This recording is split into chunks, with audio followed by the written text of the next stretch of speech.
Hey everybody, it's Randy Ray at the Literate Texan, and I'm back. So today I am going to talk about my to-be read for the rest of November. If you saw my previous video, you know that I was in the hospital with an infection in my abdomen. It's mostly gone, but I still have some pain and I'm still on antibiotics, but I'm not hospitalized anymore. So here I am talking about what I'm going to read in November. And since November is a quarter of the way over already, it's November 6th today, I've only got 6 books on my to-be read list, and that's a little bit shorter than the to-be read list that I've made in the past, but depending on how I feel, I might not even finish these 6. Last month I only read 2 books. But last month was a tough one. And I have already read 1 book this month, but I'm going to lump it in with October's books because it was a trilogy by an author, and I'll get into that in a future video.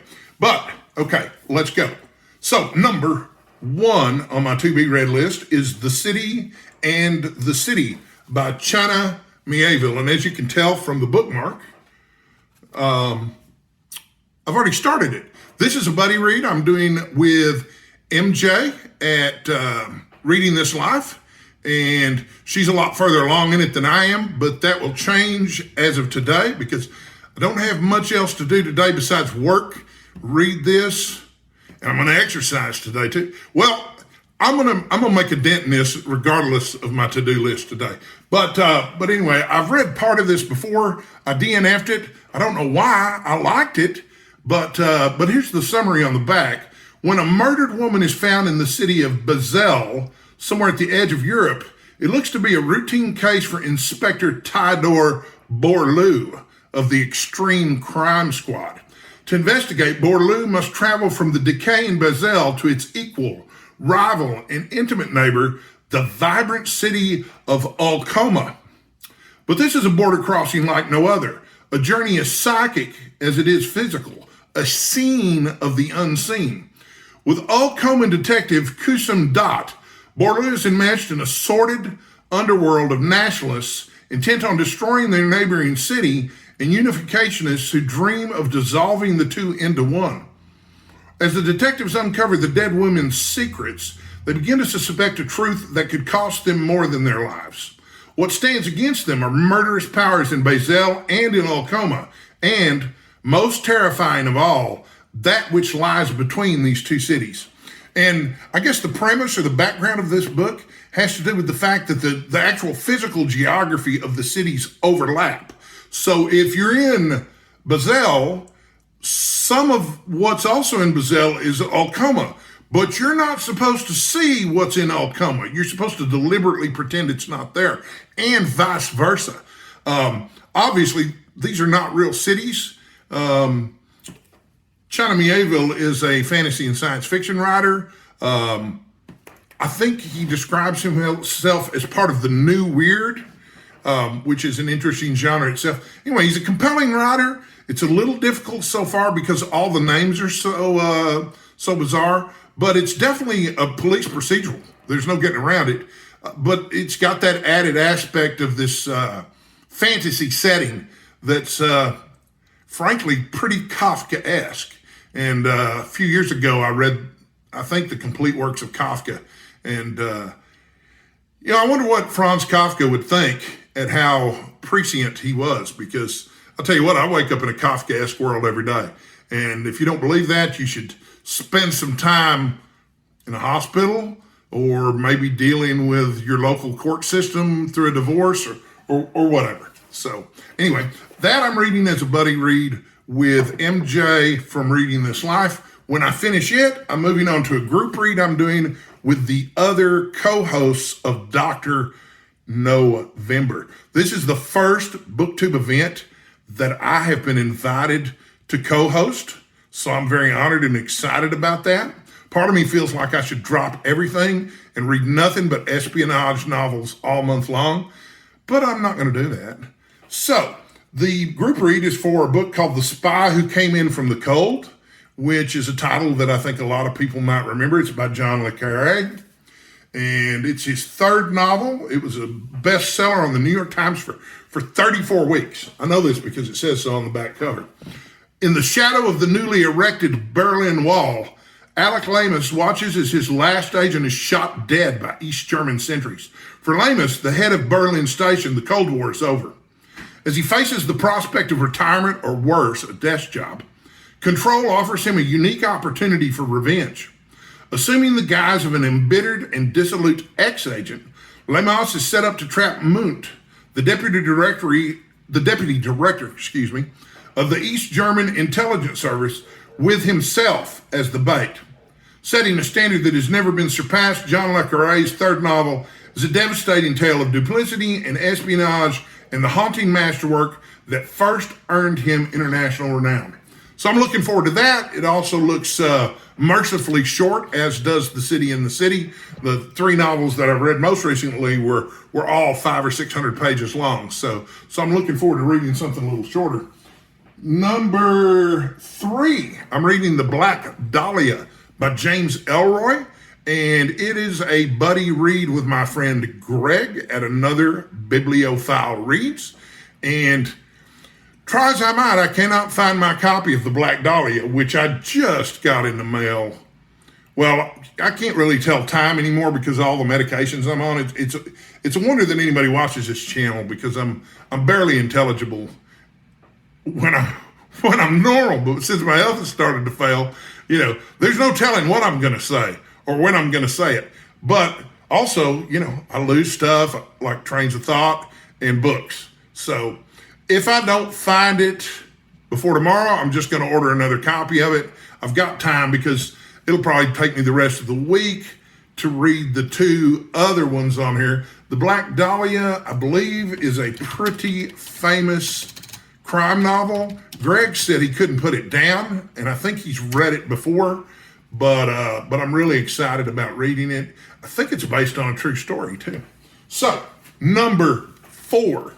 I have not forgotten that it is Nonfiction November, and I have a stack of nonfiction books as potential reads, but right now my plan for my next nonfiction read is Ron Shelton's The Church of Baseball. Well, and who wouldn't want to read this right now after the resounding success of my Texas Rangers, who won the World Series, finally, first time in my life. And of course, I watched the 2 previous World Series that the Rangers were in at a bar, insanely drunk on cheap whiskey. But this year, I was stone cold sober for the whole thing, and it was a lot of excitement. The Church of Baseball is about the making of Bull Durham, which is one of my favorite movies. And it's definitely my favorite baseball movie, although there have been so many. I don't know why baseball is such a great subject for movies. The subtitle is The Making of Bull Durham: Home Runs, Bad Calls, Crazy Fights, Big Swings, and a Hit. And there's a bunch of quotes on the back, but nothing that summarizes it. But needless to say, from what I understand, and I haven't read the book yet, but from what I understand, Ron Shelton was a minor league baseball player. And a lot of the events in the movie Bull Durham were based on that. A lot of the extras that were in the film were actual minor league baseball players. So I'm really looking forward to digging into that one. I think it'll be a lot of fun.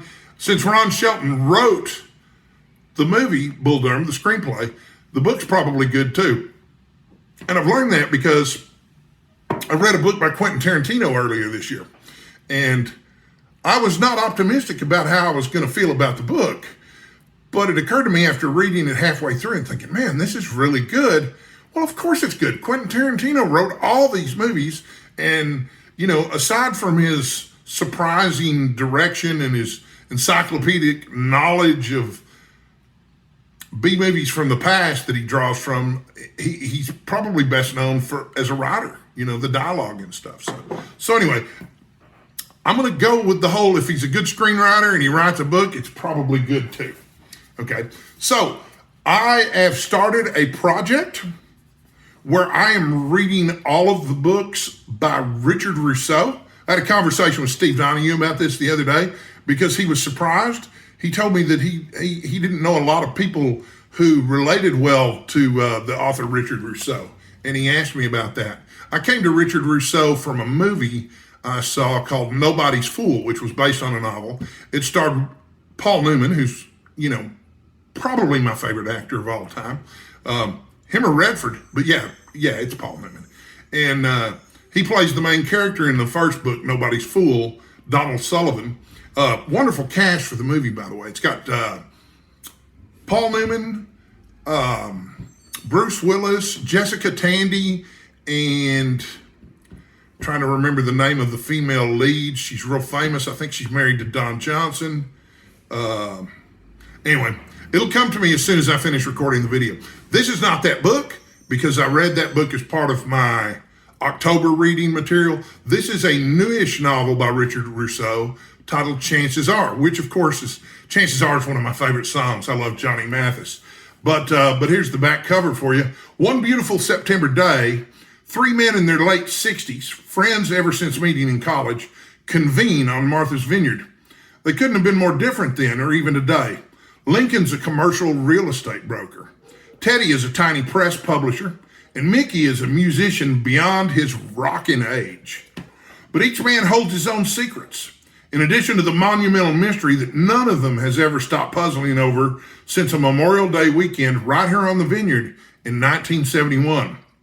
Now, 45 years later, three lives and that of a significant other are put on display while the distant past confounds the present in a relentless squall of surprise and discovery. Shot through with Russo's trademark comedy and humanity, Chances Are introduces a new level of suspense and menace that will quicken the reader's heartbeat throughout this absorbing saga. And this is mercifully short too. It's only 300 pages. Richard Russo's novels tend to run 500 or 600 pages. He writes long novels. So I'm really looking forward to seeing what this one is all about. Also, and I'm not going to get into a lot of detail about Richard Russo in this video because I'm planning a video all about my Richard Russo project, but about Richard Russo. Richard Russo also wrote a novel called Straight Man, which was made into a miniseries on AMC called Lucky Hank, which if you haven't seen, you probably should because it's really good.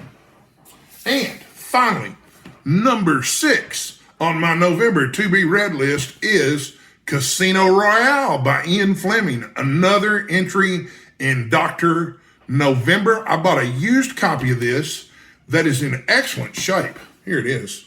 I love the cover, but looks like some kind of book club edition. But I wanted to get an older edition that hadn't been Baudelaireized, and I would have bought all the James Bond books this month if I could have figured out exactly how to get hold of them. I'm still working on it. But I do not want to get a hold of a copy of a James Bond novel that's been revised so that it's politically correct. I'm out. Just count me out of that. Anyway, I read all the James Bond novels when I was a teenager. I grew up in Bonham, Texas, and the Bonham Public Library had all 14 of the books. And I read every single one of them and loved them. So I'm looking forward to revisiting Casino Royale. There was a movie made out of Casino Royale, which launched the most recent rendition of Bond on film, which is the Daniel Craig version. And they changed the gambling game in the movie from Baccarat to Texas Hold'em, which I guess makes sense since it came out when Texas Hold'em was huge.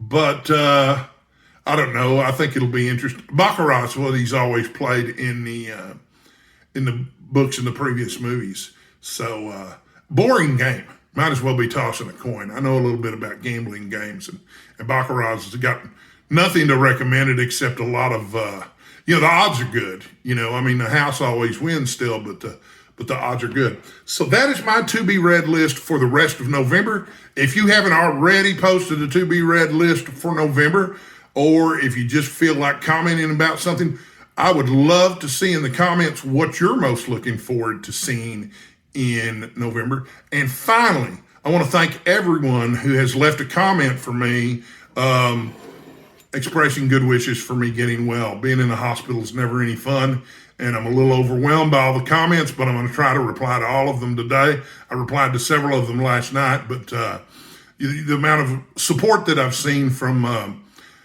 the folks who view this channel is just overwhelming. I'm extremely touched. I haven't been doing this very long, I guess 6 months now. I've been on I guess I've been on, yeah, I've been a booktuber now for 6 months. I think I started in May. I could be mistaken about that date, but, it doesn't seem like long at all, but it's some of the most fun I've ever had. And the people in the community here on YouTube that talk about books are absolutely just the most wonderful people I've ever met. So again, thank you very much. I will be back tomorrow with a new video. And until then, stay sexy, folks.